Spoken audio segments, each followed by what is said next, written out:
March the 25th is the most important day on the Greek calendar, and it has been since 1821. That was the year of the Greek uprising against the Ottoman Empire and Greece's eventual independence. So since 1821, Greeks all around the world have gathered on the anniversary of that uprising for a celebration much like this. For Greeks in Newcastle, it is also a celebration of their own nationality, an opportunity to wear the costumes and enjoy the music and dancing of their native land.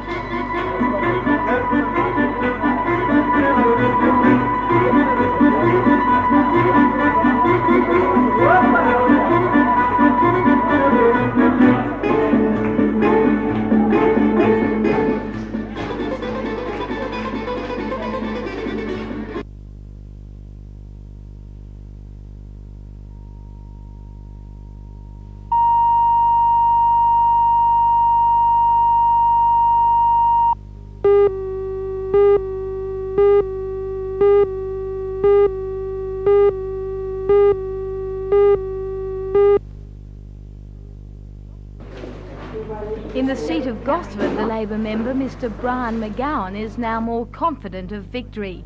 According to Mr McGowan's scrutineers, he is picking up 60% of the preferences from the Democrat candidate and 10% of the preferences from the Nationals' Don Leggett. If this trend continues, Mr McGowan will hold off the challenge by Chris Harcher of the Liberal Party by the slimmest of margins. There is one new member in the State Parliament from the Central Coast.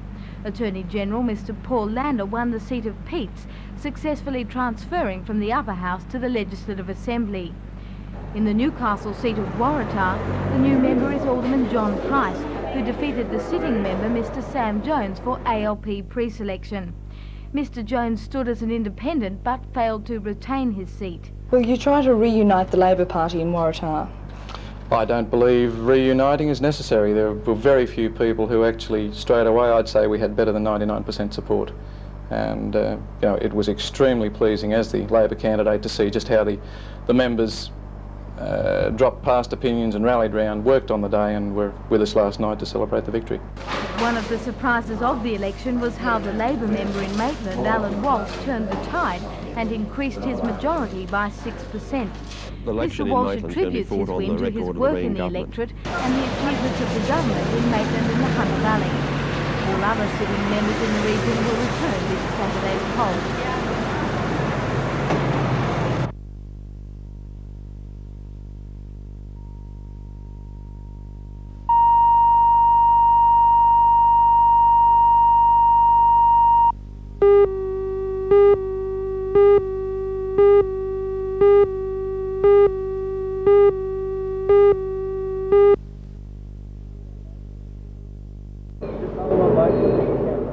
This is how the 22-year-old man kept police and residents at bay for some 4 hours, wielding his sawn-off rifle at the slightest movement.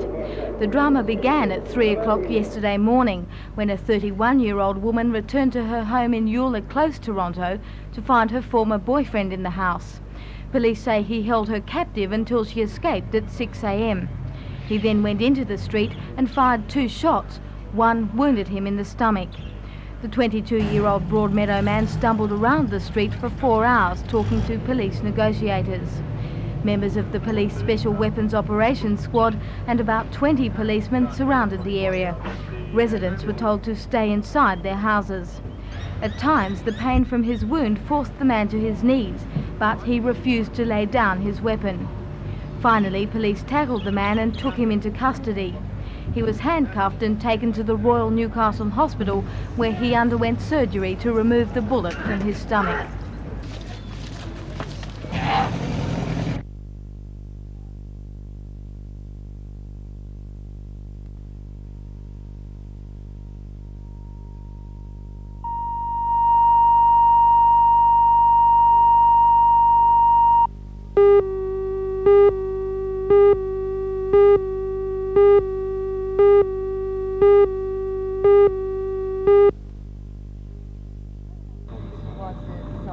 Pelham South site is one of 10 recommended as being suitable for the dumping of toxic liquid wastes. But at this stage it is the favoured site because it is both central and economical. The plans are to use a 13-hectare section of land to dump toxic liquid wastes from industries in the Newcastle, Upper Hunter and Central Coast regions. If the Pelham site is chosen, more than 13 million litres of liquid waste will be dumped there within a 10-year period. The site that is selected will be used for the dumping of paint solvents and acid, ink, oil, grease and tannery wastes.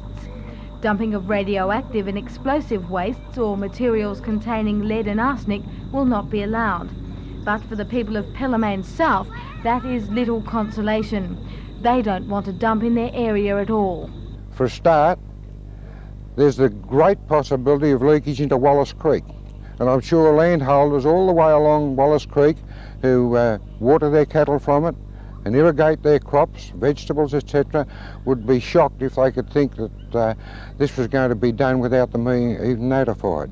There's also the possibility, of course, of it polluting all the Hunter River, from Maitland down through Raymond Terrace, right down to Stockton, etc., and the prawning industry could be affected.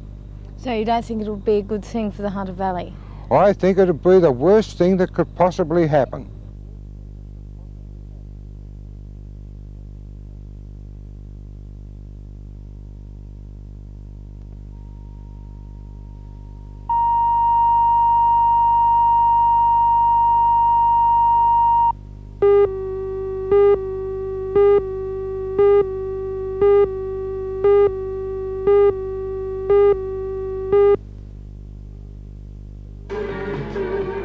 If the crowd at last night's championships is any indication, bodybuilding has really taken off in the Hunter and is well on the way to becoming one of the region's leading sports. More than 1,000 people packed the auditorium at the Workers' Club to see some of the valley's finest physiques battle it out for both the men's and women's titles. The idea for a regional bodybuilding championship was born in 1982, when the New South Wales Country Championships were held in Newcastle. The country titles attracted such a large audience that it was decided there was enough interest here to warrant holding an event of our own. The first regional championships were held last year and, like this year's event, were an outstanding success. All proceeds from last night will aid the Hunter Valley Cancer Appeal.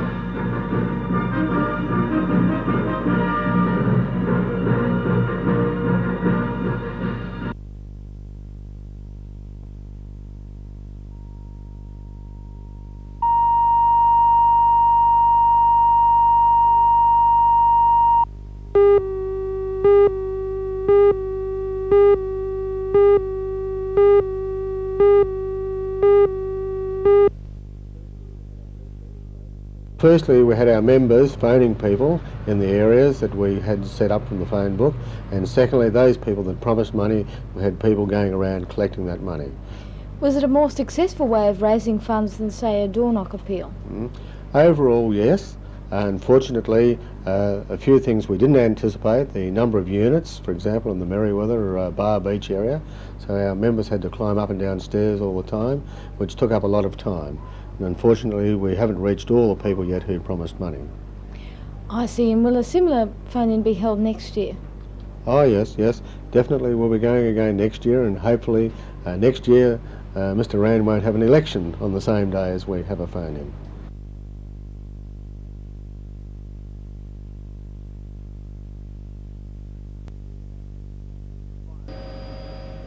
The fire broke out about 8 o'clock on Saturday night and destroyed the administration block.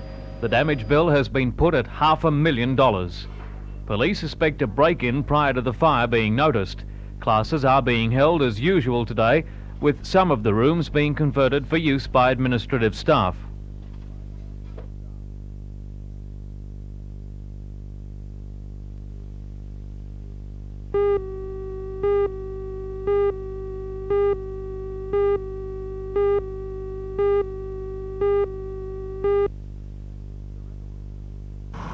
The revolution is being led by Moores, a well-known local company which has taken the big step of buying the old Newcastle Aero Club headquarters and hangar.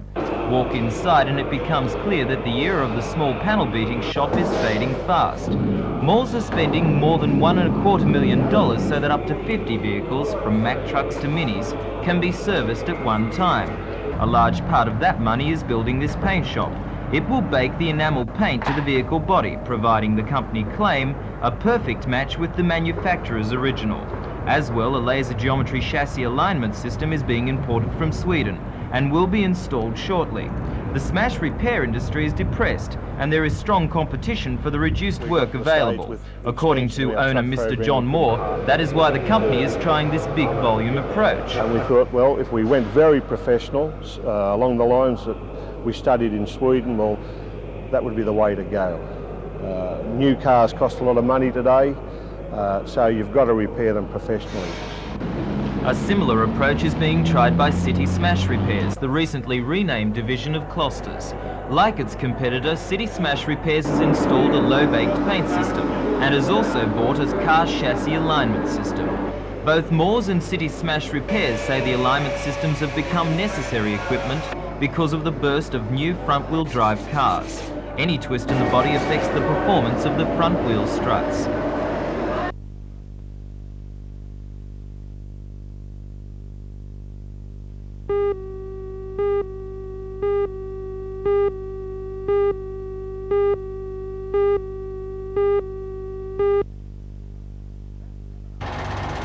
That seminar began today under the guiding hand of the Metal Trades Industry Association's National Construction Council. The council has invited industry representatives and officials of the federal and state governments to Newcastle. It's concerned that insufficient recognition and understanding is being given to the metal construction industry. Can I have a couple more people, please, for a group? To make the point that it's not just an appendage to the building industry, the gathering was invited to Alco Steel at Tomago and saw an industry making headway despite the recession. The visitors took particular interest in Alco's computer-controlled robot welding facility. The director of the National Construction Council, Mr. Derek Buckland, outlined the aim of the seminar and explained why it's being held in the Hunter. The conference is designed to assist governments, the community and all the people tied up with the industry of having a better appreciation of what the industry is about and what the current problems are within the industry. But it's a national conference. Why are you holding it in the Hunter region? A national conference, certainly holding it in the Hunter region because in this location, with the heavy involvement in resource development over the years, it conveniently has things like mines, power stations, transportation infrastructure, factories where a lot of the off-site work is done that we can conveniently see in a period of 2 days.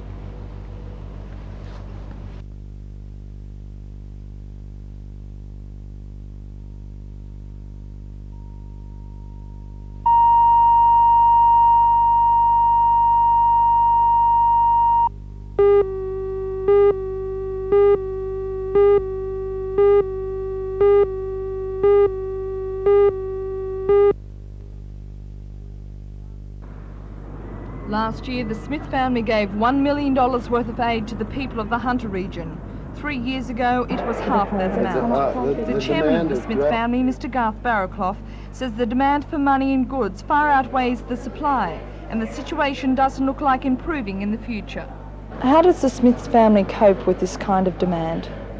Well, we ask for more help, and it's extraordinary how generous people are. They give it to us, and we do our level best to spread it as evenly as we can.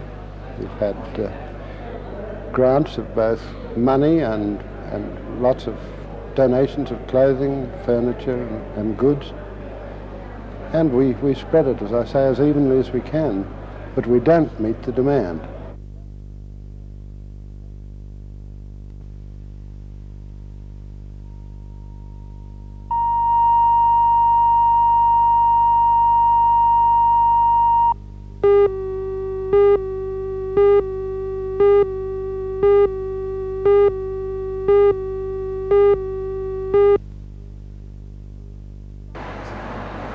James Egan is not your typical artist. In fact, at first glance, he would strike you as anything but.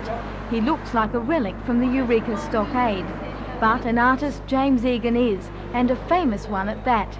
His biography features in Who's Who, and he is represented by the conservative Sotheby's of London. His paintings have been bought for the royal family and by government officers and private collectors throughout the world.